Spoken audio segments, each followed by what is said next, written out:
Hey yarn gang, Nikki at Bunny Crafts Oxford here, and you get to see my knees again. Hope everyone is doing all right. I have had an idea for a video that I wanted to do, and I'm actually finally getting on with it. So as you can see, I've got my knitting machine here. It is a Centro knitting machine. It's large with 42 needles. And I have a yarn cake, and this is a DK yarn cake, and as you can see, my ball winder has been an absolute thing and wound it really poorly, so that was fun for me. And what I'm doing is I'm pulling from both the center and the outside to get a double sock blank on here. And that's because I want to knit some, oh, sorry, that's the box for the knitting machine falling over. So I want to knit a pair of DK socks, and I want them to be a gradient sock, and I want them on my super squishy base, which is my MCN merino cashmere nylon. And yeah, I want a lot of things. So I want, and there's a colour I want to try as well. So I thought I will do this, but then I found these. So these are 250-gram DK balls of superwash wool of unidentified origin. It just says wool. And so I thought I'm going to do 2 sock blanks, and I'm going to do them simultaneously. So that's what we're going to do. And the one that is the beautiful merino cashmere nylon will go up on the shop, and this one's going to get turned into socks because this is still really nice, really squishy, and I just kind of want to use it. It's been sat around for a little while. It's from DD Crafts and Designs. They're not sponsoring this video. I like their shops. They have some pretty funky stuff, and they have some nice dyes as well. So yeah, so what I'm going to do is I'm going to finish winding these 2 sock blanks up. I'm not going to make you watch all of that. I will do it off camera, and then next time you see me, I'll have 2 double-stranded DK sock blanks and a dye pot. So I will see you, well, you will see me shortly. I'm going to be here for at least an hour, so I need to get my podcast on. I think I'm going to catch up with needles at the ready, but we'll see. Right, so we have our sock blanks, and I'll show them to you now. I've pre-soaked them so they're wet. So this thing is the one that was made from the undetermined wool, then and it is a double sock blank, so I've got 2 strands.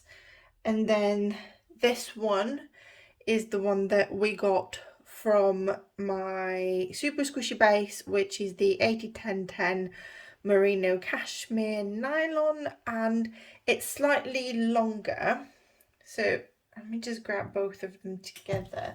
They're actually very short sock blanks as far as sock blanks go, but you can see the merino one has got a little bit more on the undetermined wool one. I had a little fight with my knitting machine and dropped a stitch, so I'm holding it with a stitch marker here, and we now have our dye bath.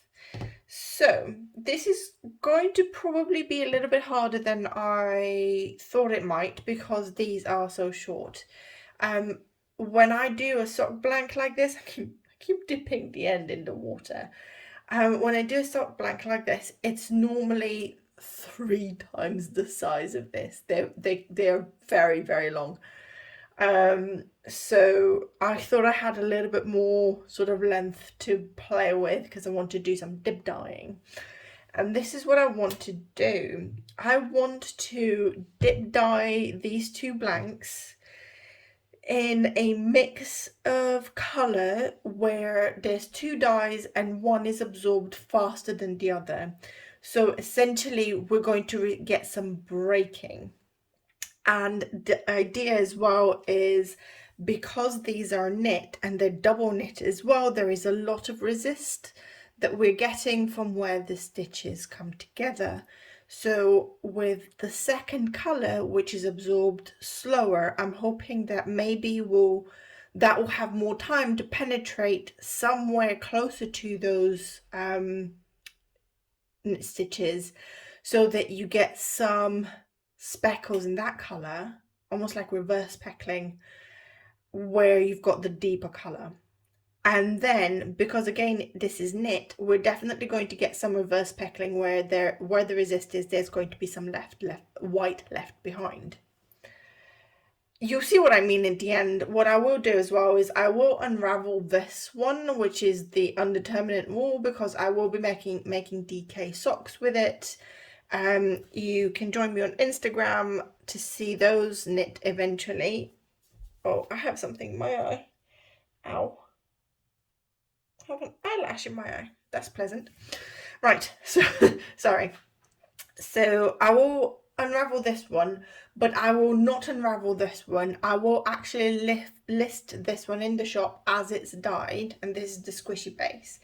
And one thing I want to point out is that when I wound it up from the yarn cake, I have a bit of this is the bit that was left at the end, and it's folded in the center. I'm not going to cut this. I'm still going to leave it as one giant 100-gram sock blank. And if you don't want to knit socks, what you'll end up getting as we dip this is a portion of whatever you knit at the top will be one color, and then you'll go a gradient into the second color, and then you'll go back out to the first color. So you'll have a large portion of whatever it is. What colors are we talking about? Because this is going to be easier to describe. So here I have a 0.5% solution of Jacquard's navy blue, and it's 0.5% because this is an insanely pigmented color as far as I'm concerned and from my experience. And I'm going to put 1/4 cup of that into my dye bath, which is, I think, 10 cups of water. And I'm just going to leave the tendrils. Look at how cool. I love when you get the tendrils and they do that. So cool. So, what was I saying? Oh yeah, so I think there's 10 cups of water and 2 teaspoons of citric acid in here. So it's quite an acidic environment. And we're dyeing 200 grams of yarn in total. So I think 1/4 cup is still going to get us a nice pigmented color. They're short blanks, so we have to dip dye super slowly anyway. And then it's still not going to be so much dye that we're not going to be able to create a bit of a gradient. That is the hope. This is going to be another one of those videos where I want something to happen and something else is going to happen. I need tissue to wipe my eye, which is now weeping because I poked at it. Okay, so the other color that we're going to be doing this with is fuchsia. It is Dama's fluorescent fuchsia. This color is very slow to absorb. It is very, very bright, and it should combine beautifully with the blue. We should get some really nice deep purples, hopefully. I'm already fuchsia'd up. I don't know why I don't have my gloves on. And I'm only going to put 1 teaspoon of this. As I said, it is a little bit more because I spilled everywhere, but it is a very, very, very bright color. So I'm going to show you something now, because I need to wipe this anyway. This is just the fuchsia. Right. I'm going to grab a spoon, and this is just a midnight blue. It comes across quite purple. The heat makes it bluer. And then let's see what we have here, whether it's any different. So it's coming across as really quite light. So I don't know. I don't want to add more color to this just because I honestly just, this is so bright. I don't know. I don't know what I'm doing. I really want to rinse this in here, but it's just going to introduce darker color into the fuchsia, so I'm just going to have to shut this. Okay. What I'm going to do is put my thick gloves now, because otherwise I will burn myself again. I'm going to grab the 2 soft blanks, and out of them, actually, I have, what have I got? I don't care about this little bit of, in the end, because I can cut that out. So I'm just going to dip that in here for a second. And we are getting quite a nice purple, and it is quite pigmented. So I'm happy with this. I'm going to continue with the colour as is. I'm going to stop doubting myself, and we're going to see what happens. So I'm going to have 1 blank in one hand and the other in the other hand. Well, so that I can wave them around better. So here we go. Just going to, actually I'm going to hold them both here and see what happens. And I'm just going to be very, very slow. Oh, look at that. Oh, I really like this. I really, really like this. Purple is my absolute favourite colour. So if we get really, really nice dark purple followed by the fuchsia, I'm not going to be mad. The other thing as well is that this will end up glowing in the dark because it has the fluorescent fuchsia in there. Oh, can you see just the fuchsia's kind of being left behind now? So I think we're going to have a lot more pink than anything else, which again, I'm not mad about. And I need to, yeah, I need both hands for this so that I can open the blanks better. Ooh. So the undeterminate wool blank, I for a minute thought that maybe that is non-superwash, but maybe it is superwash. I don't know. Okay, so all of a sudden this is turning very much pink, but it's not absorbing a lot. I'm guessing that's because there really isn't all that much fuchsia in here, because I'm scared of that colour. So what I might do is I'm just going to leave this here for a second, and I'm going to add 1 more teaspoon of fuchsia, and now I feel a little bit more confident doing that. I might regret this, but we'll see. Tablespoon of fuchsia. Cool.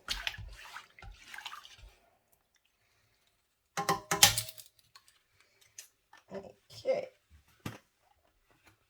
Work quickly, Nikki, and don't get fuchsia all over your workbench. Okay. Feel a bit better about this. I'm going to use the actual blanks to move this around.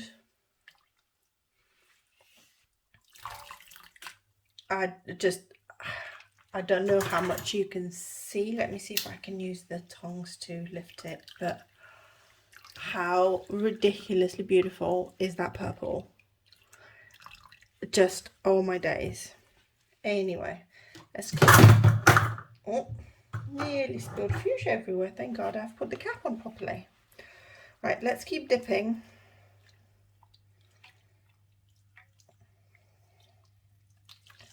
And yeah, we've just got pink now. I'm going to dip a bit more of this.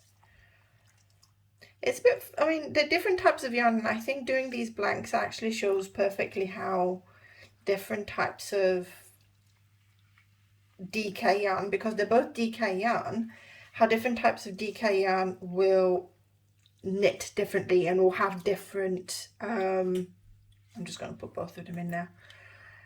They will have, what am I talking about? The gauge, different gauge.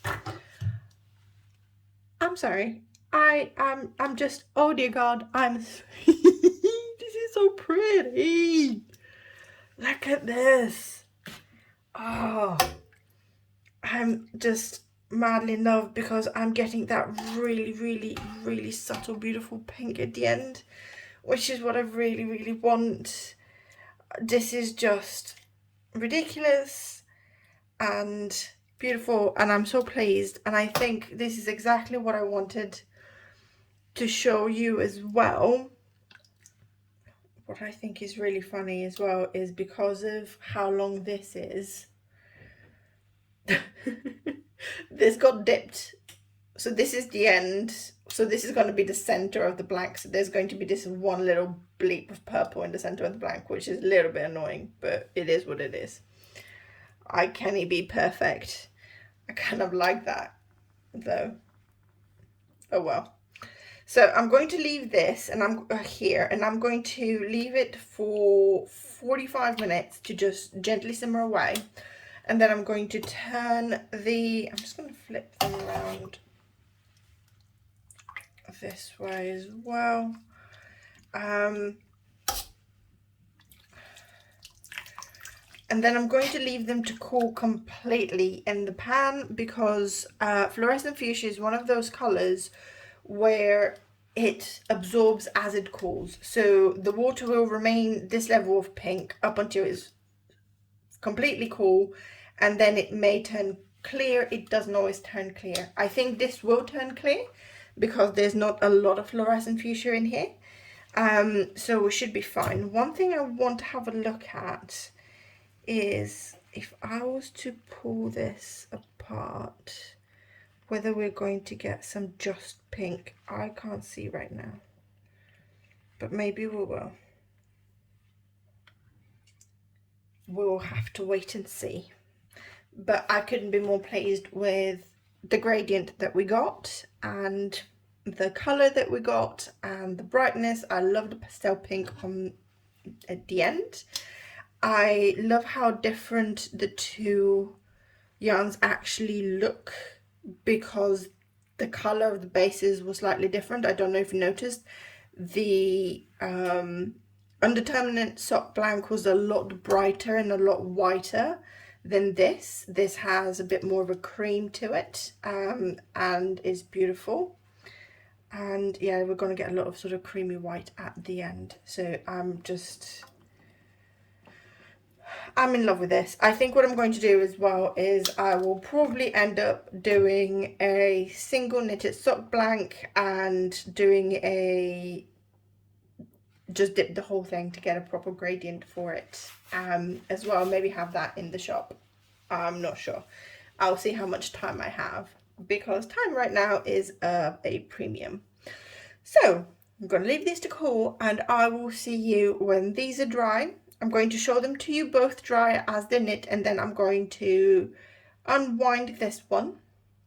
My knitty knotty is very, very little, so it's going to be quite a weird couple of hanks, and I will actually unwind it as two separate hanks so you can see them next to each other. One I'll twist, one I'll leave straight. But while I'm telling you this, you'll see it in a minute. I will see you when this is dry. So here are the dry sock blanks. This is the merino cashmere nylon one, and this is the one from just a random wool yarn that I had. So this is 250 gram skeins together, and this is the 100 gram skein, which I wound up pulling from the outside and the center of a yarn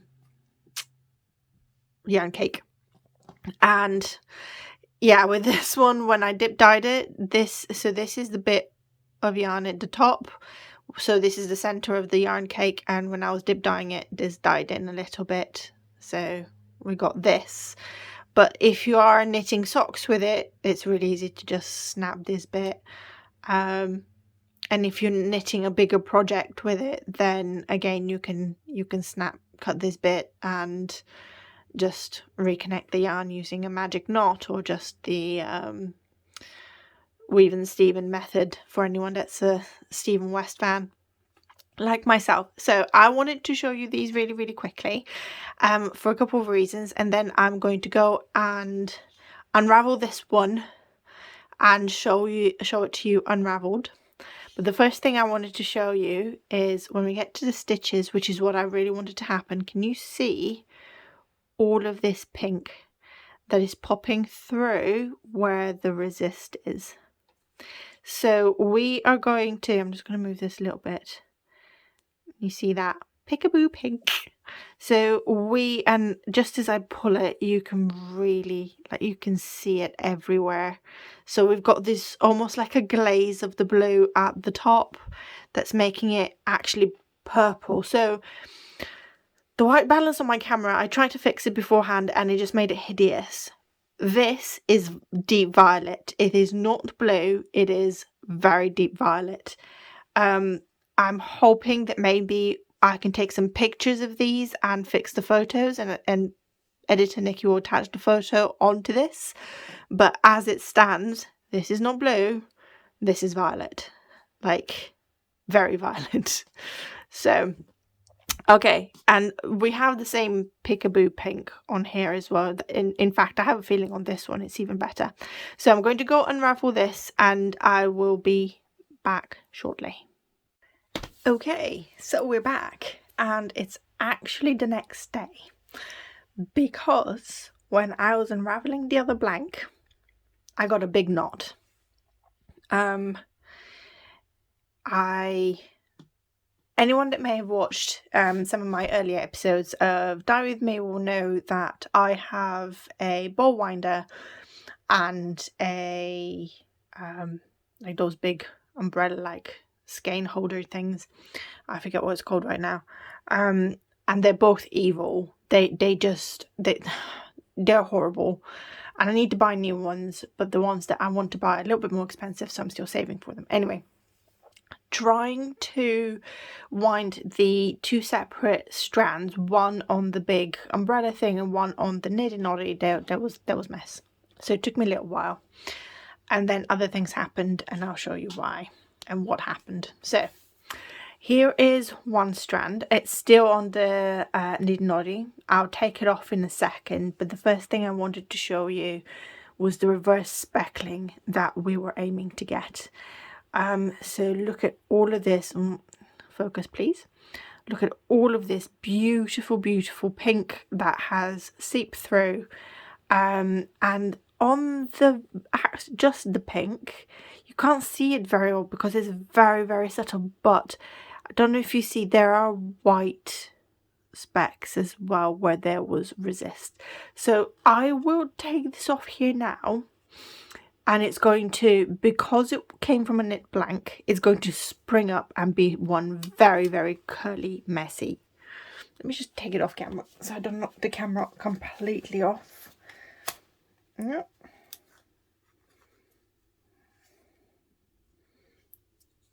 Here we go.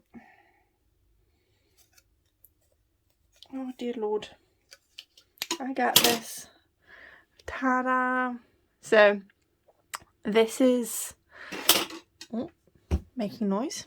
So this is one of the strands of the wool one that we didn't know what sort of wool it was. And you can sort of see the gradient from the very light pink, almost whitish. You can see the speckles better this way as well, to the sort of light purple, and then to the deep purple. Now, what I did with the other 50 grams of this, so this is 50 grams, with the other 50 grams of this is I wound it on straight into a yarn cake. And then, because it was late in the evening and all of my knitting projects at the moment are really complicated, I was like, I'm gonna cast on a DK sock. So this is what's left of the yarn cake, and this is my DK sock. And this is, so because I wound it up straight from this into this, it's still quite curly. You can knit directly from the actual sock blanks and they'll just unravel as you go. So if you're someone that does 2 socks at the same time on the same needles, then that would work really, really well. I did drop the ball as I was bringing it up here, which is why there's a little bit of extra bits and pieces. And yeah, so I've started off with the DK sock. I just kind of shove my needle through so I don't lose my stitch marker. I have 2 stitch markers. This is my beginning of the round, and this is my beginning of the round, the black one, and the green one's the middle, so that I have equal stitches on both sides. So I'm going to knit another 3 or 4 rows, I think, about as much as this, to start getting into the sort of deeper purples, and then I'll start the heel, and then I'll do the foot as well. This is a free vanilla DK sock pattern by the Crazy Sock Lady. I'll put a link of it below. I have been using the ridge bump here to just sort of separate the two. This is something that Ray from Needles at the Ready has done with some of his socks, and I absolutely loved it, so I've done it as well. My rib is a little bit wonky where I got this caught, I think, on something. And yeah, I've got a bit of a yarn tail. I used a German twisted cast on, which is a long tail cast on method, and it's really, like you can see, it's really springy. I like my socks from the top down. I don't like toe knitted socks. It just confuses me. So yeah, so this is essentially what this is going to look like as well if you unravel it. Now it's going to be slightly different. You can see we've got a bit of purple here. There is slightly different on the other side. There's more pink down here. So and obviously there is that little blip right bang in the center of the skein where I accidentally dipped this bit along with the rest of it. But if you do fancy the sock blank, I will not unravel it unless you ask me to. If you buy it from the shop, it will be up on the shop shortly, and I will put the finished socks once they're knit up on Instagram, which will probably be at some point this weekend or next week, because they are so quick to knit. I'm in love with DK socks. They are so quick to knit. So yeah, this was my little experiment. I think I'm going to do, dip dyeing a skein using these 2 colours as well, and get a dip dyed gradient which should micro stripe, which will be also really, really cool. And I'm just going to keep playing around with these colours because these are actually my absolute favourite colours. I hope you enjoyed this video. Thank you so much for joining me. Please do give us a thumbs up. That is literally the best thing that you can do to help support the channel. If you're new to the channel, please subscribe and hit the notification bell so that you don't miss future content. If you want to support the channel further, you can also use the links below, either to buy some of my yarn on the Bunny Crafts shop, or you can use the Buy Me a Coffee link, and do tell your friends. I hope you'll join me next week. Thank you very much. Bye bye.